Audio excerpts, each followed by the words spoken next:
नमस्कार, स्वागत है आप सभी का। आप देख रहे हैं कुरुक्षेत्र। मैं हूं सौरभ शर्मा। आज दिल्ली में आम आदमी पार्टी ने एमसीडी का दंगल जीत ही लिया। 15 साल से एमसीडी पर बीजेपी का कब्जा था, जिसे छुड़ाकर अब अरविंद केजरीवाल की पार्टी काबिज हो गई।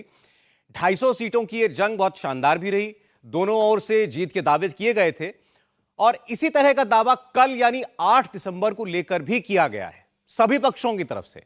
कल हिमाचल प्रदेश की 68 और गुजरात की 182 सीटों के नतीजे आएंगे। आज एमसीडी की 250 सीटों का वक्त था। कल हिमाचल और गुजरात की सीटें मिला दीजिए, फिर 250 सीटों का नतीजा जानने की बारी है। कल भी जंग 250 सीटों की होगी। हालांकि यह एक बड़ी पिक्चर है, क्योंकि इसमें हिमाचल प्रदेश और गुजरात जैसे राज्य हैं। हिमाचल प्रदेश में सत्ता हर 5 साल में बदलती आ रही है, लेकिन गुजरात में बीजेपी लगातार 6 बार से सत्ता में बनी हुई है और यह एक ऐसा किला साबित हो रहा है जिसे कांग्रेस चाह के भी हिला नहीं पाई। इस बार अरविंद केजरीवाल के नेतृत्व में आम आदमी पार्टी ने भी गुजरात में ताल ठोकी है, लेकिन वो बीजेपी को कितनी बड़ी चुनौती दे पाएगी, इस पर कल निगाह रहेगी। आज से 10 दिन पहले अरविंद केजरीवाल ने दावा किया था कि आम आदमी पार्टी गुजरात में तख्ता पलट कर देगी। इतना ही नहीं, उन्होंने तो सीटों को लिखकर एक दावा किया था, पर्ची पर लिखकर दिया था। कहा था कांग्रेस पार्टी को गुजरात में 5 से भी कम सीटें आएंगी। हम आपको अरविंद केजरीवाल के दोनों बयान पहले सुना देते हैं, उसके बाद शुरू करेंगे कुरुक्षेत्र की बहस कि कल इन 250 सीटों का सिकंदर कौन बनेगा। सब कुछ बदलने वाला है। हमारी सरकार आ रही है। 10 दिन और रह गए। 10 दिन के बाद तख्ता पलट रहा है इनका। 10 दिन के बाद तख्ता पलट रहा है इनका। 10 दिन के बाद तख्ता पलट रहा है इनका। गोपाल भाई भारी मार्जिन से जीत रहे हैं मेरे सर्वे के मुताबिक। भारी मार्जिन से लिख के दे देते हैं, वो लिख के दे देते हैं। 3 लिखे हैं मैंने। हमारे प्रदेश अध्यक्ष गोपाल इटालिया भारी मार्जिन से जीत रहे हैं। हमारे सीएम उम्मीदवार ईशुदान जी भारी मार्जिन से जीत रहे हैं। अल्पेश जी वराछा से भारी मार्जिन से जीत रहे हैं। तीनों जीत रहे हैं। आम आदमी पार्टी की सरकार बन रही है, मैंने इतना लिख के दिया। 92 से ऊपर आ रही है। यह बात और है कि लिखकर उन्होंने दिल्ली में एमसीडी चुनाव के नतीजे भी दिए थे और कहा था कि भारतीय जनता पार्टी को 20 से कम सीटें आएंगी। उन्हें 104 सीटें मिल गई। अरविंद केजरीवाल का दावा यह भी है कि आम आदमी पार्टी 92 से ज्यादा सीटें गुजरात में जीतने जा रही है, यानी कि सरकार उनकी बनेगी, वो भी पूर्ण बहुमत के साथ। वहीं 2 दिन पहले बीजेपी के नेता हार्दिक पटेल ने भी एक दावा किया था। उन्होंने कितनी सीटें अपनी पार्टी को जीतने की बात कही थी, देखिए। मैंने कहा 145 से 150 सीटों के साथ, और ये सीट 15 से 17 हज़ार वोटों से जीती जाएगी। मैंने कहा 145 से 150 सीटों के साथ, और ये सीट 15 से 17 हज़ार वोटों से जीती जाएगी। तो गुजरात में हर पार्टी के अपने दावे हैं। कांग्रेस पार्टी भी ये कह रही है कि गुजरात में कोई त्रिकोणीय मुकाबला नहीं है, मुकाबला भाजपा बनाम कांग्रेस से हर बार की तरीके से। और कांग्रेस पार्टी को लगता है कि 2017 में जिस तरीके की क्लोज फाइट हुई और 99 सीटों पर समेट दिया था भारतीय जनता पार्टी को, और क्लोज मार्जिन की बहुत सीटें थी, वो चुनाव कहीं भी जा सकता था। इस बार उससे भी नजदीक चुनाव होगा और इस बार कांग्रेस बीजेपी को जरूर हराएगी गुजरात में। बहरहाल ये तो दावों की बात हुई। मेहमानों के पास हम चलते हैं। हमारे साथ जुड़ रहे हैं प्रेम शुक्ला जी भारतीय जनता पार्टी से। प्रेम जी, आपका स्वागत है। साथ ही अखिलेश प्रताप सिंह जी हमारे साथ जुड़ रहे हैं कांग्रेस पार्टी से। अखिलेश जी, आपका बहुत स्वागत है। इरशान त्रिवेदी जी डॉक्टर साहब हैं हमारे साथ। आम आदमी पार्टी का पक्ष आपके सामने रखेंगे, गुजरात की राजनीति को बहुत करीब से समझते हैं। डॉक्टर इरशान, स्वागत है आपका। स्टूडियो में हमारे साथ हैं सीनियर जर्नलिस्ट हर्षवर्धन त्रिपाठी जी और हमारे गुजरात के ब्यूरो चीफ निर्णय कपूर। प्रेम शुक्ला जी, शुरुआत आपसे करना चाहते हैं। देखें, आज तो दिन दिल्ली में जीत के बाद आम आदमी पार्टी के दावों का है और आज उनके नेता सांसद ये कहते नहीं थक रहे कि बस अब कल का इंतजार कीजिए, कल देखिए कैसा चमत्कार गुजरात के अंदर होगा। जो काम कांग्रेस पार्टी 27 साल में नहीं कर पाई, अरविंद केजरीवाल की पार्टी करके दिखाएगी। देखिए, उनके दावों का आज किस तरह से जो है धज्जियां उड़ी। उनके वादे तो खोखले हुआ ही करते थे, दावे भी खोखले होते हैं। आज एमसीडी के चुनाव ने सिद्ध कर दिया। श्रीमान अरविंद केजरीवाल कह रहे थे कि भारतीय जनता पार्टी को एमसीडी में सिर्फ 20 सीटें मिलेंगी और भारतीय जनता पार्टी को 104 सीटें, यानी जो श्रीमान अरविंद केजरीवाल का दावा था उससे 5 गुना से कहीं ज्यादा सीटों पर सफलता भारतीय जनता पार्टी को मिली और भारतीय जनता पार्टी को अपना मत प्रतिशत बढ़ाने में सफलता मिली। और अरविंद केजरीवाल का मत प्रतिशत जो 2020 में 54% था, आज 42% पर गिर गया, 12% नीचे आ गया। अब उसी तरह के दावे उनके गुजरात में भी लेकर हैं। आपके बड़े ही एक्सपीरियंस आपके ब्यूरो चीफ हैं, एसोसिएट एडिटर हैं निर्णय कपूर जी, उनसे भी आप पूछ लीजिए। मैं तो जो भी कुछ कहूंगा वो मैं मेरी पार्टी की बात करूंगा, तो पार्टी की बात तो पक्षपातपूर्ण बात होती ही है, लेकिन निष्पक्ष बात निर्णय कपूर बताएंगे। क्या वो डबल डिजिट में भी आम आदमी पार्टी आने की स्थिति में गुजरात में है? तो नहीं है। तो जिनके इस तरह से हवाई किले बांधने की आदत हो, जो उत्तराखंड में सरकार बना रहे थे, गोवा में सरकार बना रहे थे, उत्तर प्रदेश में सरकार बनाने के लिए संजय सिंह को रवाना कर दिया गया था, और कहीं पर जमानतें बचाना भी उनके लिए कठिन रहा, यही दशा उनकी गुजरात में भी होने जा रही है। और हिमाचल प्रदेश की लड़ाई तो वो जो है लड़ाई शुरू होने के पहले मैदान छोड़कर भाग खड़े हुए थे जी। तो श्रीमान अरविंद केजरीवाल जो लिख कर देते हैं वो नहीं होता है, लोग जानते हैं भली भांति। अपने बच्चे की कसम खाकर कोई वो दावा करते हैं, बाद में उससे पलट जाते हैं। तो अरविंद केजरीवाल की बातों को जो है, बातें हैं, बातों का क्या टाइप मामला है उनका, तो उनकी अच्छा, बातों को गंभीरता प्रेम से जी, लेना ठीक जो है, है, आपने यह अपने निर्णय आप जी का में जिक्र किया। हास्यास्पद हुआ करता है। निर्णय जी जरूर बताएंगे इनका अपना आंकलन क्या कहता है, लेकिन जरूरी थोड़ी है कि इनकी बात आपको अच्छी लगे, क्या पता आप ही को बुरी लग जाए। नहीं, उनकी बात लेकिन निष्पक्ष होगी ना, बुरी लगना अच्छा लगना अपनी जगह है, ठीक है। लेकिन जिसका अपना स्वयं का कोई राजनीतिक हेतु नहीं है, इस दृष्टि से मैंने उनको जो है उद्धृत किया है ठीक ठीक, कि मैं निर्णय कपूर का ना तो आम आदमी पार्टी से कोई हेतु है, न भाजपा से है, न कांग्रेस से है। इसलिए मैंने कहा हर्षवर्धन त्रिपाठी जी का किसी पार्टी से कोई लेन देन नहीं है, तो उनकी बातें मेरी तुलना में ज्यादा निष्पक्ष होंगी। चलें ठीक, सौरभ पहले शर्मा जी जो इनसे है, मैं इनकी उनकी राय लूं बातें उससे मेरी पहले, तुलना में, अखिलेश जी की तुलना में या त्रिवेदी जी की तुलना में ज्यादा निष्पक्ष लेकिन होगी। पहले मैं जरा अखिलेश जी की और त्रिवेदी जी की राय जान लेता हूं कल को लेकर के। और हम बात कर रहे हैं आज दिल्ली के जो नतीजे हैं अखिलेश जी, उसकी रोशनी में बात कर रहे हैं। देखिए, आम आदमी पार्टी ने तो यह भी दावा किया कि 2024 में अब नरेंद्र मोदी को चुनौती देने वाली पार्टी कांग्रेस पार्टी नहीं रही, अब आम आदमी पार्टी है जो टक्कर देगी और असल प्रतिद्वंदी साबित होगी बीजेपी की। देखिए, इस तरह के ख्याली पुलाव लेकर के पिछले 20-25 सालों में बहुत से राजनीतिक दल और क्षेत्रीय पार्टियां उभर के आईं, चाहे बहुजन समाजवादी पार्टी हो, चाहे सपा हो, चाहे टीएमसी हो, चाहे असम गण परिषद हो, तमाम लोग आए, ये भी आए हैं, कल ये भी चले जाएंगे। कांग्रेस ही रहेगी इस देश में हमेशा के लिए, शाश्वत के लिए। और अब की जब बीजेपी जाएगी तो फिर 70 सालों के लिए, 80 सालों, 100 सालों के लिए फिर दोबारा दिखने वाली नहीं है। जहाँ तक रही बात हिमाचल और गुजरात की, दोनों जगह कांग्रेस बहुमत में आ रही है, क्योंकि दोनों जगह बीजेपी की सरकार ने जो इस प्रदेश का भट्ठा बैठाया है, झूठ बोल बोल के, असत्य बोल बोल के, झूठे शब्दबाग दिखा करके सत्ता में तो आ जरूर गए। देखिए, लेकिन अब बार बार झूठ की हाडी, काठ की हाडी ऐसे होती है ना, नहीं चलती है। तो लोग समझ गए हैं, गुजरात में भी समझ गए और हिमाचल में भी समझ गए हैं। और 24 में तो 100 सीटें घटनी है आदरणीय मोदी जी की, और 100 बड़े आराम से घटेंगी, 100 से अधिक। गिन लीजिए, उत्तराखंड, दिल्ली, पंजाब, हरियाणा, हिमाचल, राजस्थान, मध्य प्रदेश, छत्तीसगढ़, बिहार, झारखंड, बंगाल, आसाम, महाराष्ट्र, कर्नाटक और गुजरात, इनमें मैक्सिमम पे है बीजेपी, मैक्सिमम पे अबव 80%, 90%, 100% सीटें हैं जी। यहीं से 100, 125, 150 सीटें बीजेपी की कम होनी है। तो 24 का तो ख्वाब छोड़ दें, 24 तो गया इनके हाथ से, जाना भी है, क्योंकि कोई अपने वादों पे किस बात पे वोट मांगेंगे। हाँ, ये बात सही है कि झूठ के न पांव होते हैं न पैर होते हैं, लेकिन वो हर जगह पहुंचता है। एक बार पहुंचता है, बाद में उसकी पोल खुलती है। अब वो हर जगह पहुंच चुका है, अब पहुंचने के बाद पोल खुलने का समय आ चुका है जी। तो अब जैसे जैसे पोल खुल रहा है वैसे वैसे बीजेपी का बोरिया बिस्तर बदलना शुरू हो जाएगा। अखिलेश जी, अब झूठ का तो पता नहीं, लेकिन ये हम जरूर देख रहे हैं कि आम आदमी पार्टी जिन जिन राज्यों में पहुंच रही है, वो पहला नुकसान कांग्रेस पार्टी का करती है। दिल्ली में 2013 से शुरुआत हुई थी इसकी, इस बार पंजाब में पहुंच गए, और इसी से इन बातों को बल मिल रहा है कि गुजरात के अंदर अरविंद केजरीवाल की पार्टी गई है। कहीं ऐसा ना हो कि कांग्रेस पार्टी हराएगी भाजपा को, इसका इंतजार करते करते, जहां एक बहुत बड़ा वोटर वर्ग है जो बीजेपी के खिलाफ वोट करता है, कहीं वो अब कांग्रेस के बजाय दाव ना लगा दे आम आदमी पार्टी पर।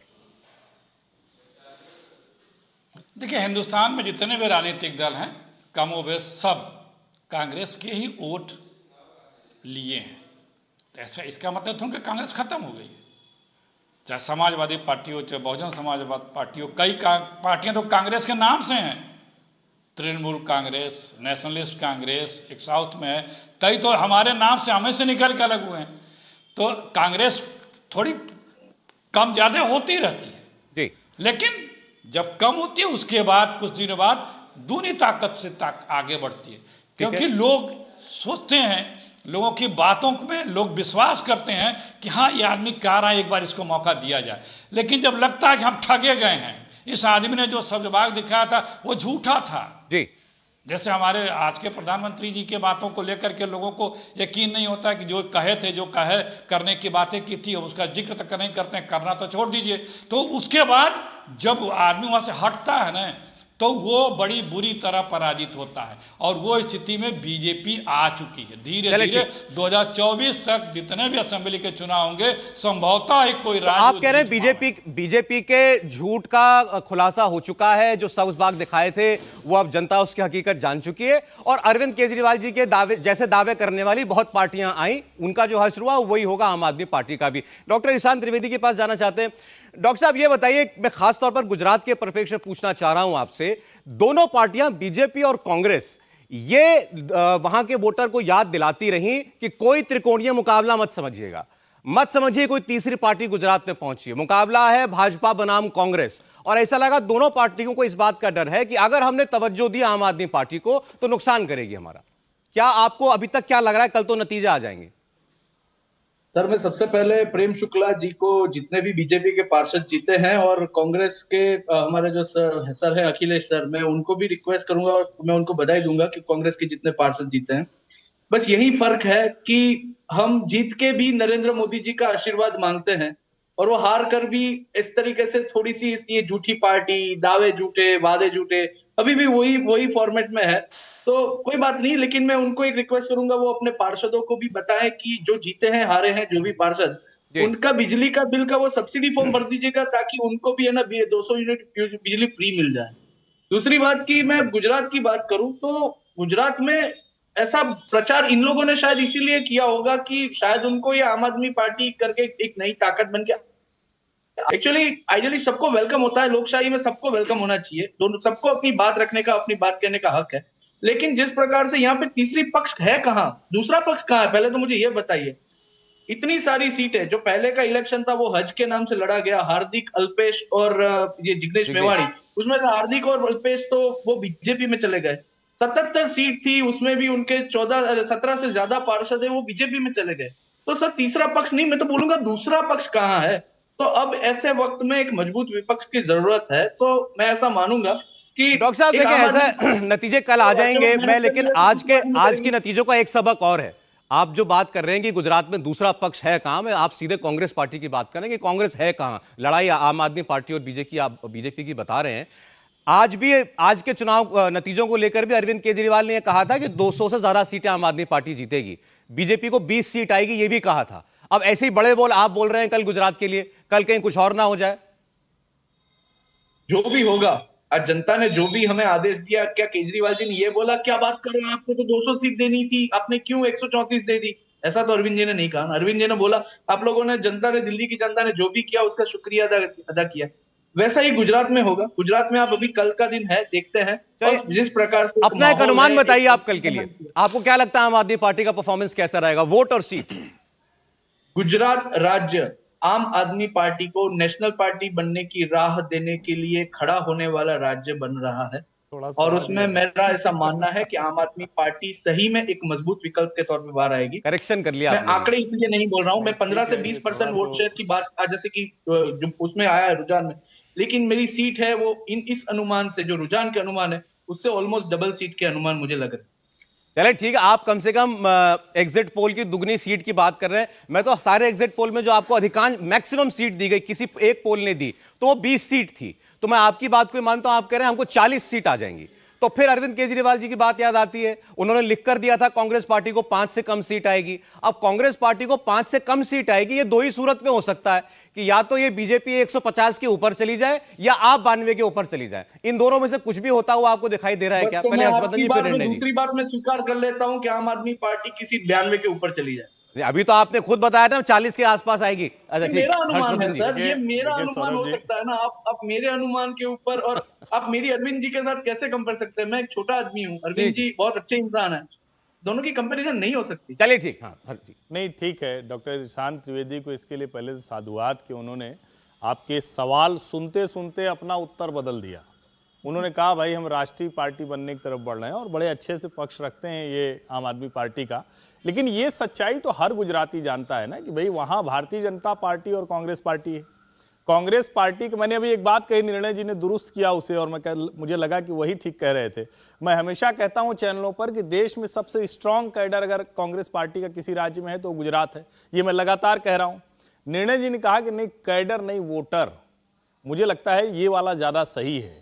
सच बात यह है कि इतना शिद्दत से मतदाता कांग्रेस पार्टी के साथ 27 साल सत्ता में न रहने, राज्य में नेतृत्व के न होने और केंद्रीय नेतृत्व के अनमने ढंग से रहने, उसके बावजूद वोटर जुटा हुआ है। और इस चुनाव में भी, मैं इस बार भी गुजरात होकर आया, मुझे लगता है कि भारतीय जनता पार्टी के सामने अगर कोई पार्टी लड़ रही है तो कांग्रेस पार्टी है। आम आदमी पार्टी की भूमिका वही होगी जिसको कहते हैं कि जो छिटका होगा वो इनके खाते में चला जाएगा। लेकिन अगर वो 10% से ऊपर गया, क्योंकि अब तो हम लोग वहां नहीं जहां बहुत अनुमान लगाएं, 10% के ऊपर गया तो ये बहुत बड़ी सफलता होगी, कांग्रेस के लिए मुश्किल की बात होगी। आपको क्या ज्यादा पॉसिबल लगता है कि वो 10% के ऊपर जाएंगे, नहीं जाएंगे? नहीं, मुझे तो लगता है कि उसके नीचे रहेंगे, लेकिन चूंकि एग्जिट पोल्स आ रहे हैं, बहुत से विश्लेषक वहां से कह रहे हैं, तो हम वो बात भी सुनेंगे। मुझे लगता है कि 10% के इर्द गिर्द ही रहेंगे। जो 20%, 22%, मुझे नहीं लगता कि ऐसा कुछ होने वाला है। अच्छा, वैसे तो आपने कहा कि उन्होंने उत्तर सुधार लिया अपना, जवाब तो बदल लिया अरविंद केजरीवाल जी ने भी। जब एग्जिट पोल आया तो उसमें एमसीडी के एग्जिट पोल पर तो उन्होंने कहा ये बिल्कुल ठीक है, बहुत अच्छा है हमारे लिए। और जब साथ साथ गुजरात का एग्जिट पोल दिखाया जा रहा था जिसमें उनको ज्यादा से ज्यादा 20 सीट दिखाई जा रही थी, तो उन्होंने कहा हमारे लिए बड़ा सकारात्मक है, बड़ा पॉजिटिव है हमारे लिए, अगर ये नतीजा भी आता है तो उससे वो बात पुरानी हो गई जब वो कहते थे कि हम अपने दम पर सरकार बनाएंगे। लेकिन फिर भी डिस्कशन के लिए निर्णय, क्या कोई पंजाब जैसी परिस्थिति गुजरात के अंदर है जहां अकाली से कांग्रेस से जनता ऊब गई थी और एक झटके में बिल्कुल छप्पर फाड़ के वोट दे दिया आम आदमी पार्टी को? नहीं, मुझे तो बिल्कुल इस तरह का सीन जो है वो नज़र नहीं आया। आम आदमी पार्टी का पूरा प्रचार जो था वो सोशल मीडिया पे आपको एक हाइप क्रिएट होता हुआ ज़रूर दिखा, लेकिन जब हम ग्राउंड पे घूम रहे थे तो हमें उस प्रकार का कोई इम्पैक्ट उसका ग्राउंड पे नज़र नहीं आ रहा था। कुछ एक आध सीटें ज़रूर हैं जहाँ पे आम आदमी पार्टी फाइट में दिख रही है, लेकिन वो मेरे हिसाब से आम आदमी पार्टी का उसमें कोई रोल नहीं है। कहीं उन्होंने उनके साथ कुछ ऐसे कैंडिडेट मिल गए हैं अलग अलग पार्टियों से टूट के, कहीं बीजेपी से, कहीं पे बीटीपी से या कहीं पे कांग्रेस से, जो टूट के उनसे मिले हैं वो अपनी इंडिविजुअल कैपेसिटी में लड़ते नज़र आ रहे हैं। और उस हिसाब से मैं देख रहा हूँ कि क्योंकि 182 सीटों पर पूरे इन्होंने उम्मीदवार उतारे, 180 सीटों पर लड़ रहे हैं उम्मीदवार, 2 अलग हो गए, 2 ने अपने नाम वापस ले लिए थे।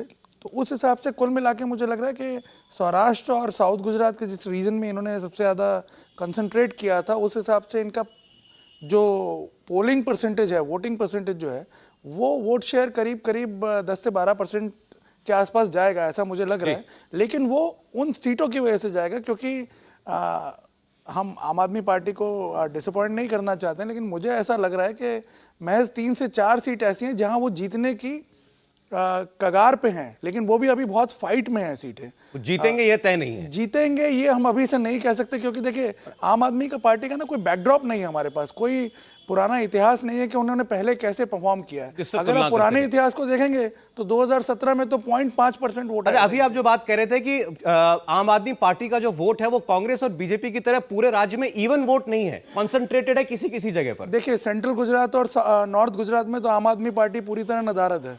वडोदरा जैसे इंपॉर्टेंट प्लेस पे आम आदमी पार्टी लड़ी ही नहीं है। मेरा कहने का मतलब यह है कि कहीं नजर ही नहीं आ रही थी, खाली कैंडिडेट खड़े कर दिए। और जब आम आदमी पार्टी के नेताओं से बात करो तो बताते थे वडोदरा में हमें कुछ दिख नहीं रहा है, आनंद में हम कुछ कर नहीं सकते, खेड़ा चलिए छोड़ दीजिए। तो ये जो अप्रोच था नॉर्थ और सेंट्रल गुजरात में, वो देख के तो मुझे लगता है कि सेकेंड फेज की जो पोलिंग हुई है उसमें आम आदमी पार्टी को 3-4% से ज्यादा वोट नहीं मिलेंगे। 3-4% वोट, और इसको आप समझ लें कि सीट में भी तब्दील करें तो क्या पॉसिबिलिटी हो सकती है। अखिलेश प्रताप सिंह जी शुरुआत करते हैं। सर, अभी आपने सुना डॉक्टर त्रिवेदी को, वो इसी बात से इनकार कर रहे हैं कि कांग्रेस बची है गुजरात में। देखिए, कांग्रेस हर जगह है। अब कांग्रेस कहीं जीतती हारती अलग है, लेकिन है हर जगह। और गुजरात में बीजेपी पिछला 5-6 चुनाव, हर चुनाव में उसका संख्या बल कम होता गया है, और इस चुनाव में भी बीजेपी का संख्या बल कम होगा। और हमें तो पूरी उम्मीद है कि हम 2/3 बहुमत से गुजरात में सरकार भी बनाएंगे, क्योंकि कोई उपलब्धि नहीं थी बीजेपी के पास गुजरात में वोट मांगने के लिए। बस अपने मन माफिक चुनाव की तिथियां ले लिए, 51 सिविल कोड भी ला दिए, मास्टर स्ट्रोक आप लोगों ने उस दिन बता ही दिया था, एम्बुलेंस को भी रास्ता दे दिया, पाकिस्तान भी आ गया, दाऊद भी आ गया, सद्दाम भी आ गया, माँ भी आ गई, अपमान भी आ गया, सब कुछ आ गया, लेकिन गुजरात का काम नहीं आया, गुजरात का विकास नहीं आया, गुजरात की बुलेट ट्रेन नहीं आई, गुजरात पर नदी पे उतरने वाला पानी का जहाज नहीं आया, मोरबी के अपराधियों को पुलिस पकड़ नहीं पाई, हत्यारों बलात्कारियों को छोड़ के टिकट दे दिया गया, वो बेटी बचाओ बेटी पढ़ाओ के कैसा है वो दिख गया, गुजरात नहीं आया। बस मोदी जी आ गए, मुख्यमंत्री भी गुजरात के नहीं दिखे कहीं, वो भी नहीं आया। 3 मुख्यमंत्री 6 साल में बदल दिए, ये भी कि हाँ हमारे ऊपर मत दोषारोपण करो भैया, जिसको जो काम नहीं किया मैंने उनको बदल दिया, टिकट भी काट दिया, सब कर लिया। तो जनता क्या समझती नहीं है क्या कि भाई तुम सब कुछ बतिया रहे हो, सब कुछ ला रहे हो, लेकिन गुजरात नहीं ला रहे हो। वहां पे ड्रग्स का हब बना दिया, बेरोजगारी का इमारत खड़ी कर दी आपने, वहां पे तस्करी का हब बना दिया, नकली शराब नकली नोट का हब बना दिया, भ्रष्टाचार का हब बना दिया। हमारे दो के अलावा वहां कुछ दिख ही नहीं रहा है, तो लोग समझ गए। तो गुजरात में तो बीजेपी का सुपड़ा साफ होने वाला है, हो रहा है। अब हिमाचल का ही बता दीजिए, फिर मैं दोनों का एक साथ जवाब लेता हूं। और हिमाचल में हम लोग 2/3 से भी ज्यादा बहुमत से सत्ता में आ रहे हैं, और वहां तो पहले ही आम आदमी पार्टी अपना बोरिया बिस्तर बांध के आ गई थी। अभी हमारे आम आदमी पार्टी के हमारे साथी बता रहे थे कि हम 200 यूनिट बिजली देते हैं। भैया जितने में तुम 200 यूनिट बिजली देते हो ना, उससे ज्यादा का साल में प्रचार कर लेते हो, अपना एडवर्टीजमेंट का खर्चा वो। और एडवर्टीजमेंट क्यों इतना खर्च करते हो? कई 100 गुना आपने कांग्रेस के समय से और अपने कार्यकाल में एडवर्टीजमेंट पर खर्च कर रहे हो। यही कारण है कि आप चैनलों में, स्टूडियो में, अखबारों में तो बने रहते हैं, जमीन पे बने रहने के लिए आप में एडवर्टीजमेंट का सिर्फ सहारा है, और लोग इस बात को समझते जा रहे हैं। हरियाणा, पंजाब में क्या है, सरकार बनते मुख्यमंत्री के घर के सामने किसानों का प्रदर्शन चल रहा है, वहां किस तरह से आतंकवाद उभर गया आ गया है, सरकार दिखी नहीं, वहां सरकार कहीं दिखी। अखिलेश जी, इनके पास इनके काम का तो आंकलन जनता 5 साल के बाद करेगी, लेकिन पंजाब में आप जिस तरीके से गए तो वो तो केवल विज्ञापन के सहारे नहीं हो गया होगा। एकदम, देखिए ये विज्ञापनों से ऐसे ये दोनों जो दिल्ली में दोनों लोग जो है ना, बड़ी वाली छोटी वाली सरकार, बड़े भाई छोटे भाई, ये लोग इस तरह के सब्जबाग दिखाते हैं कि हिंदुस्तान के एक आदमी को लगता है, सबसे पहले हिंदुस्तानी विश्वास करता, सबके ऊपर करता है, लेकिन जब वो ठगा जाता, छला जाता है, तब उसे लगता है कि तो हमारे साथ धोखा हुआ है। वो स्थिति दोनों लोगों के साथ आ रही है। ठीक है, वही पंजाब में भी शुरू हो गया है। मैं दोनों से जवाब लेता हूं आपकी बात का। आपने कहा दोनों 2/3 बहुमत से गुजरात भी जीतेंगे, हिमाचल भी जीतेंगे। हिमाचल से तो बोरिया बिस्तरा बांध के आम आदमी पार्टी पहले ही जा चुकी है, और गुजरात में ये है नहीं। ठीक है, प्रेम शुक्ला जी, ये 2/3 बहुमत से जीत रहे दावा है। ये तो उत्तर प्रदेश भी जीत रहे थे भाई। इनका जो अति आत्मविश्वास है उसकी क्या कहने भाई। जो कल्पना लोक में ही विचरण कर रहे हो पिछले कई वर्षों से, उनके बारे में क्या कहा जाएगा। अखिलेश प्रताप सिंह बहसों में आते थे 2022 के मार्च महीने के पहले, और उत्तर प्रदेश में श्रीमती प्रियंका वाड्रा के नेतृत्व में कांग्रेस की सरकार बनाकर चले जाते थे, लेकिन इनकी हवाई किले ही रह गए। वो ये स्वयं बेचारे चुनाव नहीं जीत पा रहे हैं। 17-22 आप जानते ही हैं। तो उसी तरह की इनकी सरकार गुजरात में भी बन जाएगी जैसे उत्तर प्रदेश में बनी, हिमाचल प्रदेश में भी वैसे बन जाएगी जैसे उत्तर प्रदेश में बनी। और पंजाब का आप सुन ही रहे हैं कि पंजाब में जहां पर जो है इनकी सरकारें थी, वो सरकारें भी धराशायी हो जाती है, और जहां से एक बार कांग्रेस चली जाती है फिर लौट कर नहीं आती। आपने देखा उत्तर प्रदेश, ये 1989 के बाद आज तक नहीं लौटे हैं। बिहार 1989 के बाद ये नहीं लौटे हैं। पश्चिम बंगाल 1976 के बाद ये नहीं लौटे हैं। तमिलनाडु ये जो है 1970 के दशक के बाद नहीं लौटे हैं। तो इनकी ये दशा है कि ये बेचारे जहां से एक बार चले जाते का गुजरात, ये 1990 के बाद ये कोई चुनाव कांग्रेस नहीं जीती है, लेकिन ये हर बार कहते हैं हम चुनाव जीत जाएंगे। तो भाई अगर कोई कल्पना लोक पे विहार करना चाहता हो तो मैं उसके इस संवैधानिक अधिकार का अत्यंत आदर करता हूं। अखिलेश जी आप खूब गाल बजाइए, जितना बजा सकते हो बजाइए, आपके गाल बजाने के अधिकार का मैं सदैव आदर करूंगा। लेकिन हम जानते हैं कि आपकी सरकार कहीं नहीं बनने वाली है, आप जो है सिर्फ गाल बजाएंगे। और जहां तक विकास की बात है तो गुजरात में हमने विकास किया, इसलिए गुजरात की जनता हमारे साथ है। वहां बूंद बूंद पानी के लिए आपके कार्यकाल में जनता तरसती थी, हर घर नल से जल हमने पहुंचाया है। ये गुजरात का की सच्चाई है। 10,000 करोड़ रुपए का सिर्फ बजट गुजरात का हुआ करता था, 2.5 लाख करोड़ का बजट ले आए हैं। गुजरात स्टेट की जीडीपी 98,000 करोड़ होती थी, 19 लाख करोड़ रुपए की जीडीपी ले आए हैं। गुजरात का कायाकल्प हमने किया है। ठीक है प्रेम जी, इसी तरह से 5,000 किलोमीटर की ग्रामीण सड़कें हमने अच्छा, अभी आपने बड़े सारे उदाहरण दिए कि कांग्रेस पार्टी जहां से एक बार निकल जाती है फिर लौटती नहीं है। ये आम आदमी पार्टी के लिए आप क्या कहेंगे? दिल्ली में घुसे हैं तो यहां से निकाले नहीं निकल रहे आपसे। नहीं, एक अच्छा है। देखिए आम आदमी पार्टी कहां कब्जा करती है? जहां कांग्रेस के किले हों। दिल्ली में किसका किला था? कांग्रेस का किला था, कब्जा कर लिया। पंजाब में किसका किला था? कांग्रेस का किला था, कब्जा कर लिया। लेकिन जहां भारतीय जनता पार्टी का किला होता है वो वहां ये कभी कब्जा नहीं कर पाते। एमसीडी आज ही का नतीजा प्रेम जी आज ही हुआ है, आज ही हुआ एमसीडी में। नहीं, उसमें भी देख लीजिए आप, नहीं एमसीडी भी देख लीजिए आप। इनका 52%, 54% वोट था, 42% हो गया। और भारतीय जनता पार्टी के 3% वोट आज भी बढ़ गया है। सिर्फ कांग्रेस का जो वोट इनकी तरफ शिफ्ट हुआ है, तुष्टीकरण ब्रिगेड जो है वो पोलराइज हुआ है, उसका परिणाम है वो। और आप देख रहे हैं मनीष सिसोदिया अपनी सारी विधानसभा के अपने क्षेत्र की सारी सीटें हार गए। कैलाश गहलोत जो शराब कांड के अभियुक्त हैं अपने विधानसभा क्षेत्र की सारी सीटें हार गए। सत्येंद्र जैन जो रेपिस्ट को थेरेपिस्ट बता रहे थे अपने विधानसभा क्षेत्र की सारी सीटें हार गए। और जो दावा कर रहे थे, एग्जिट पोल भी कह रहा था कि भारतीय जनता पार्टी 70 सीटों पर सिमट जाएगी, 104 सीटें भारतीय जनता पार्टी की आई हैं। ठीक है, ये भारतीय जनता पार्टी के किले नहीं ढा पाते। अगर आज भी हमारा वोट प्रतिशत 2% बढ़ जा रहा है, 3%, तो ये किस बात का संकेत है? और इनका 12% गिर जा रहा है। प्रेम शुक्ला जी देखें, ये बहस अंतहीन है। आप आंकड़े देते रह जाएंगे। हकीकत क्या है? हकीकत यह है 15 साल के बाद आपसे एमसीडी छिन गई है। आपका 3% वोट बढ़ गया तो उनका 16% वोट बढ़ गया है। आज का दिन तो कम से कम मानिए कि हाँ एमसीडी में जीत गए, आप हार गए हैं। नहीं, उनका 2020 में 54% थे साहब, आज 42% हो गए। अब ये देखिए, फिर आप बाजीगरी कर रहे हैं। फिर बाजी अपना तो आप एमसीडी मिला रहे हैं, इनका विधानसभा और एमसीडी मिला रहे हैं। अच्छा, हमारा विधानसभा से भी चेक कर लीजिए हम बढ़े हैं कि नहीं बढ़े हैं। ठीक हर जी, ये बड़ा 2020 की विधानसभा से हमारा चेक कर लीजिए। ये बड़ा रोचक है। मैं चूंकि बिजनेस जर्नलिस्ट रहा हूँ, इकोनॉमिक जर्नलिस्ट, तो होता क्या है जब कंपनियों के नतीजे आते हैं या कोई डेटा आता है तो ईयर ऑन ईयर और मंथ ऑन मंथ ये दोनों चेंज कर देते हैं। तो जब जिसको एनालिसिस करनी होती है तो वही है कि ठीक है, राजनीतिक पार्टियां भी इस सहूलियत का इस्तेमाल करती हैं। और निश्चित तौर पर भारतीय जनता पार्टी एमसीडी में हारी है।